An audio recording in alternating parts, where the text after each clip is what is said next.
magiging posibleng pagbabago sa mga international flight ng AirAsia na ililipat mula Terminal 3 papuntang Terminal 1 mula July 1, 2024 dahil mas malapit daw ito sa kanilang local flight terminal na sa NAIA Terminal 2 at bubuksan na rin ang Kalibo at Clark hub nila.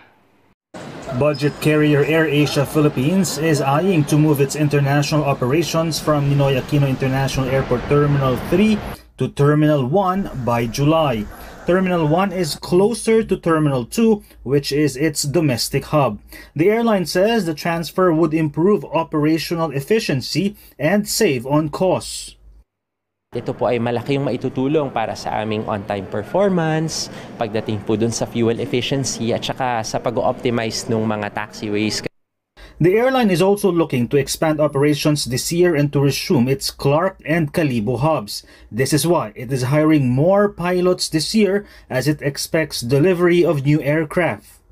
Nakabalik na yung demand for air travel at yung Pilipinas bilang isang archipelagic country, it would really require pilots. We would want to reopen our hubs, other hubs such as yung Clark and yung Kalibo hubs natin.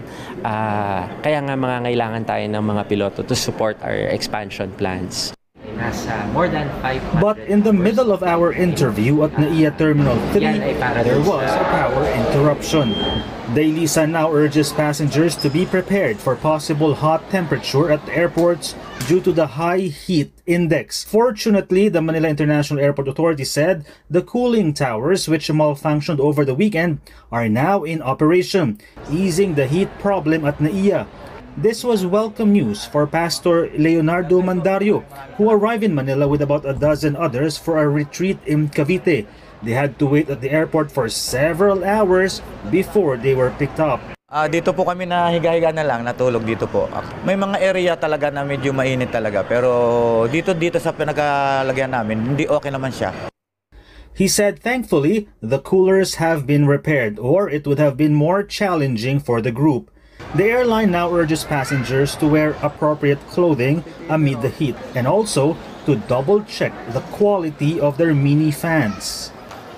To wear light clothes, pack light, and make sure na they are well hydrated during their travels. On our end po, naglagay na po kami ng mga air coolers, dagdag. May dalang kanya-kanyang pamaypay o di naman po yung mga battery charge na fans. No? So yun, doble ingat din po tayo. Siyempre, lithium batteries din po yun. MIAA continues to monitor the cooling towers and other equipment as it also implements a scheduled power shutdown for preventive maintenance in April until May. This will mostly be done around midnight when there are fewer passengers at the terminal. Makikita sa video na habang ini-interview ang AirAsia officer ay biglang nagka-brand out.